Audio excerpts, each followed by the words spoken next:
Hi, this is Eric Bartzak, and today I'm going to show you how to replace the Center Dishrack Assembly on your Samsung dishwasher.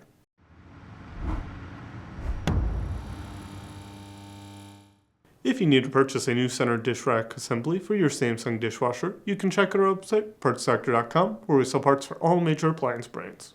The dishwasher's Center Dishrack Assembly supports and organizes dishers to ensure proper cleaning and water circulation during wash cycles. If it is damaged, broken, or starts to rust, your dishes may become misaligned and unstable. Additionally, any accumulated rust can damage or stain your dishes. This repair can be completed with the dishwasher installed.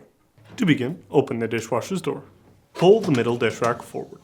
Now, lift up on the front of the rack to clear the first set of wheels. Then, pull it forward as far as it will go and lift up to clear the second set of wheels. If you need to purchase a new Center Dishrack Assembly, you can check our website, partsfactor.com. We'll leave a link in the description below. You want to make sure that you are searching with the model tag from the dishwasher to make sure you are getting the correct part. For Samsung appliances, use the longer version of the model number listed on the tag, followed by a dash and then the version number if one is listed. For example, this dishwasher's full model number ends with a /AA-00. Note that the Center Dish Rack is not sold separately, but some parts of the assembly are sold separately. You can purchase the middle spray nozzle assembly, the middle water duct, basket roller assemblies, and the cup support holder.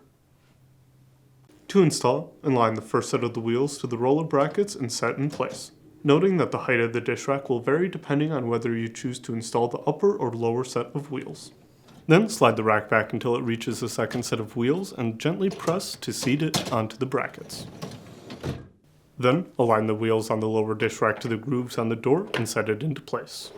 Finally, push the dish rack back into the dishwasher and close the door. And that's it for today's video, and if you found this video helpful, make sure to leave a like and comment down below, and for more videos like this, please consider subscribing.